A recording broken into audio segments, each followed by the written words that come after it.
Assalamualaikum, perkenalkan nama saya Erik Junianto, NPM 19700 6561114, Prodi Sistem Informasi, mata kuliah Pengemban Sistem Informasi, ruang R01. Di sini saya akan menjawab soal UTS. Nomor 1, jelaskan perbedaan karakteristik sistem informasi dan klasifikasi sistem informasi. Karakteristik sistem informasi. Untuk mengetahui sesuatu sistem atau bukan, antara lain dapat dilihat dari cirinya berdasarkan sistem tersebut. Dapat dikemukakan bahwa karakter sistem berkaitan dengan adanya beberapa faktor, antara lain: A. Memiliki elemen bagian yang terkecil dari sistem yang sudah tidak bisa diurai lagi. B. Batas sistem yang disebut boundary, daerah yang membatasi antara suatu sistem dengan sistem lainnya, antara lain dengan lingkungan luarnya. Yang C. Lingkungan luar, environment, apapun di luar batas dari sistem yang mempengaruhi operasi sistem. D. Penghubung sistem, penghubung sistem atau yang kita sebut dengan interface, media penghubung antara satu sistem dengan subsistem lainnya. Yang E. Masukan sistem atau yang disebut dengan input, energi yang dimasukkan ke dalam sistem. Masukan dapat berupa masukan perawatan atau yang kita sebut dengan input, maintenance input, dan masukan signal input. Maintenance input adalah energi yang dimasukkan supaya sistem tersebut dapat beroperasi, sedangkan signal input adalah energi yang diproses untuk didapatkan keluaran. F. Keluaran sistem atau yang kita sebut dengan output, hasil dari energi yang diolah oleh sistem. Yang G. Pengelolaan sistem atau yang kita sebut dengan proses, bagian yang memproses bagian suatu untuk menjadi keluaran yang diinginkan. Yang H. Sasaran sistem. Tujuan sistem dapat berupa tujuan ekonomi dan tujuan manusiawi, tujuan sosial, dan sebagiannya. Klasifikasi sistem. Setelah kita mengetahui karakteristik dari suatu sistem, selanjutnya akan memberikan sedikit informasi mengenai klasifikasi. Antara lain: A. Sistem abstrak sistem, sistem yang dibentuk akibat terselenggaranya ketergantungan ide dan tidak dapat diidentifikasi secara nyata, tetapi dapat diuraikan elemen-elemennya. Yang B. Sistem fisik atau yang kita sebut dengan physical system, kumpulan elemen-elemen atau yang kita sebut unsur-unsur yang saling berinteraksi satu sama lain secara fisik serta dapat diidentifikasi secara nyata dengan tujuannya. Yang C. Sistem alamiah, sistem yang terjadi melalui proses alam. Yang D. Sistem buatan manusia, sistem yang dirancang oleh manusia dan melibatkan interaksi manusia dengan mesin, atau yang kita sebut sistem informasi. Yang E. Sistem tertentu, deterministic system, beroperasi dengan tingkah laku yang sudah dapat diprediksi. Interaksi bagian-bagiannya dapat dideteksi dengan pasti sehingga keluarannya dari sistem dapat diramalkan. Yang F. Sistem tak tertentu atau yang disebut dengan probabilistic system, sistem yang kondisinya masa depannya tidak dapat diprediksi lagi karena mengandung unsur probabilitas. Yang G. Sistem sederhana dan sistem kompleks. Yang terakhir sistem tertutup atau closed system, sistem yang tidak terhubung dan tidak terpengaruh dengan sistem luarnya. Sistem ini bekerja secara otomatis tanpa adanya turut campur tangan dari pihak luarnya. Secara teoritis, sistem tersebut ada, tetapi kenyataannya tidak ada. Sistem yang benar-benar tertutup yang ada hanyalah relative closed system, yang kita sebut dengan secara relatif tertutup, namun tidak benar-benar tertutup. Sistem terbuka atau open system, sistem yang berhubungan dengan terpengaruhnya dengan lingkungan luarnya. Dengan demikian, materi kuliah sistem informasi mengenai karakteristik dan klasifikasi sistem yang dapat disimpulkan seperti itu. Selanjutnya yang nomor 2, siapa saja yang termaksud tim pengembang dan apa saja tugasnya. Tim pengembang sistem secara umum dapat terdiri dari personil-personil sebagai berikut. Manager Analis Sistem, Manager of System Analyst, disebut juga sebagai koordinator proyek dan mempunyai tugas dan tanggung jawab sebagai berikut. Sebagai ketua atau koordinator tim pengembang sistem, mengarahkan, mengontrol, dan mengatur anggota tim pengembang sistem yang lainnya, membuat jadwal pelaksanaan proyek pengembang sistem yang akan dilakukan, serta bertanggung jawab dalam mengidentifikasi masalah, studi kelayakan, desain sistem, dan penerapannya, dan memberikan rekomendasi perbaikan sistem. Yang selanjutnya mewakili tim untuk berhubungan dengan pemakaian sistem dalam hal perundingan, dan memberikan nasihat kepada manajemen dan pemakai sistem, membuat laporan kemajuan proyek, dan mengkaji ulang dan memeriksa kembali hasil dari tim. Ketua analis sistem, lead system analyst, biasanya menjabat sebagai wakil dari manajer analis sistem. Tugasnya adalah membantu tugas dari manajer analis sistem dan mewakili bila manajer analis sistem berhalangan. Analis sistem senior system analyst merupakan analis sistem yang sudah berpengalaman. Analis sistem atau yang kita sebut dengan sistem analis merupakan analis sistem yang cukup berpengalaman dan bekerja sendiri tanpa bimbingan dari analisis sistem senior. Selanjutnya, analis sistem junior yang kita sebut dengan junior system analyst merupakan analis sistem yang belum berpengalaman dan masih membutuhkan bimbingan dari analis sistem yang lebih senior. Analis sistem junior ini juga sering disebut dengan analis sistem yang masih dilatih. Selanjutnya, program pemrograman aplikasi senior aplikasi dan programmer merupakan program komputer yang sudah berpengalaman dengan tugasnya merancang spesifikasi dari program aplikasi dan mengkoordinasi kerja dari pemrograman lainnya. Selanjutnya, pemrograman aplikasi, application programmer, merupakan program komputer yang mencakup serta berpengalaman dan dapat melakukan tugasnya tanpa harus bimbingan secara langsung lagi. Selanjutnya, pemrograman aplikasi junior atau yang kita sebut dengan junior application programmer merupakan pemrograman komputer yang belum berpengalaman dan masih di bawah bimbingan dari pemrograman yang lebih senior. Ya, nomor 3 selanjutnya, jelaskan tahapan-tahapan di dalam SDLC serta berikan contoh kasusnya. Berikut adalah fase-fase System Development Life Cycle atau yang kita sebut dengan SDLC, meliputi A. Perencanaan sistem atau yang kita sebut dengan System Planning, lebih menekankan pada aspek studi kelayakan pengembang sistem atau yang kita sebut dengan feasibility study. Aktivitas-aktivitas yang ada meliputi 1. Pembentukan dan konsolidasi tim pengembang. Yang kedua, mendefinisikan tujuan dan ruang lingkup pengembang. Yang ketiga, mengidentifikasi apakah masalah-masalah yang ada bisa diselesaikan melalui pengembang sistem. Yang keempat, penentuan prioritas teknologi dan pemilihan aplikasi. Selanjutnya, B. Analis sistem.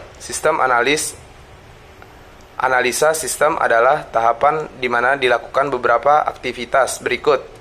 1. Melakukan studi literatur untuk menemukan suatu kasus yang bisa ditangani oleh sistem. Yang kedua, brainstorming. Dalam tim pengembang mengetahui kasus mana yang paling tepat dimodelkan dengan sistem. Yang selanjutnya, mengklasifikasi masalah, peluang, dan solusi yang mungkin diterapkan untuk kasus tersebut. Selanjutnya, analisa kebutuhan pada sistem dan membuat batasannya sistem. serta mengidentifikasi kebutuhan sistem. Yang C, perancangan sistem desain. Pada tahap ini, fitur dan operasi pada sistem dideskripsikan secara detail. Aktivitas-aktivitas yang dilakukan adalah menganalisa interaksi objek dan fungsi pada sistem, serta menganalisa data dan membuat skema database, serta merancang user interface. Dan yang D, implementasi sistem, yang kita sebut dengan system implementation. Tahap berikut adalah implementasi, yaitu mengimplementasikan rancangan dari tahapan-tahapan sebelumnya dan melakukan uji coba dalam implementasi. Dilakukan aktivitas-aktivitas sebagai berikut. Pembuatan database sesuai skema rancangan. Yang kedua, pembuatan aplikasi berdasarkan desain sistem. Yang ketiga, pengujian dan perbaikan aplikasi yang disebut dengan debugging. Yang E, pemeliharaan sistem atau yang disebut dengan sistem maintenance. Dilakukan oleh admin yang ditunjuk untuk menjaga sistem tepat mampu beroperasi secara benar melalui kemampuan sistem dalam mengadaptasikan diri sesuai dengan kebutuhan. Analis studi kasus menggunakan metode System Development Life Cycle atau yang kita sebut dengan SDLC, atau yang kita sebut dengan bahasa Indonesia siklus hidup pengembang sistem atau System Life Cycle. Dalam rekayasa sistem dan rekayasa perangkat lunak adalah proses pembuatan dan pengubahan sistem serta model dan metodologi yang digunakan untuk mengembangkan sistem-sistem tersebut. Konsep ini umumnya merajuk pada sistem komputer atau informasi.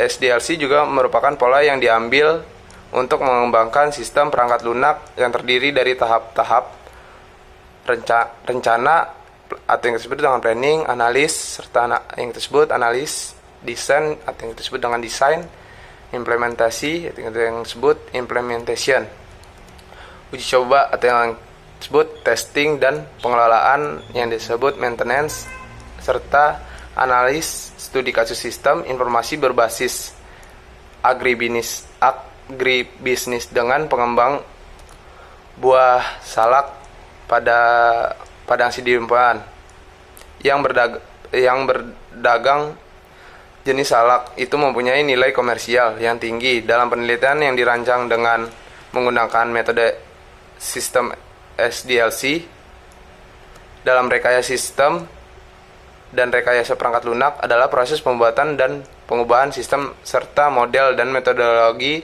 yang digunakan untuk mengembangkan sistem tersebut. Konsep ini umumnya merajuk pada sistem komputer atau informasi. SDLC juga merupakan pola yang diambil untuk mengembangkan sistem perangkat lunak yang terdiri dari tahapan rencana, planning, analis, desain, implementasi, uji coba, serta testing dan pengelolaan. 4. Jelaskan perbedaan faktor kelayakan dan faktor strategik. Faktor kelayakan atau yang kita sebut dengan telos dan faktor strategik. Faktor kelayakan atau yang kita sebut dengan telos. 1. Teknikal menunjukkan apakah sistem yang diusulkan dapat dikembangkan dan diterapkan dengan menggunakan teknologi yang ada atau jika membutuhkan teknologi baru. Yang kedua, ekonomik menunjukkan apakah dana yang memadai tersedia untuk mendukung biaya dari sistem yang diusulkan. Yang ketiga, legal menunjukkan apa ada konflik antara sistem yang sedang dipertimbangkan dan kemampuan perusahaan untuk menunaikan kewajiban. Yang keempat, operasional menunjukkan apakah prosedur dan keterampilan personalia yang ada cakup untuk mengoperasikan sistem yang diusulkan atau prosedur dan keterampilan tambahan yang akan diberikan. Yang kelima, schedule. Sistem yang diusulkan harus berlaku dalam suatu kerangka waktu yang logis. Faktor strategik. Yang pertama, produktivitas, mengukur jumlah output yang dihasilkan dari input. Tujuan untuk mengurangi atau menghapus biaya yang tidak menambah nilai. Diukur dengan rasio, misalnya total biaya tenaga kerja mingguan. dibandingkan dengan jumlah unit yang dihasilkan selama seminggu, atau jumlah bahan mentah yang dimasukkan selama seminggu dibandingkan dengan jumlah barang yang dihasilkan selama seminggu. Diferensiasi mengukur seberapa baik suatu perusahaan dapat menawarkan produknya atau pelayanannya yang secara nyata tidak serupa dengan jenis dan sifat dari produk dan pelayanan para pesaingnya. Dicapai melalui peningkatan kualitas, keanekaragaman, penanganan khusus, serta pelayanan cepat, biaya rendah, dan sebagainya.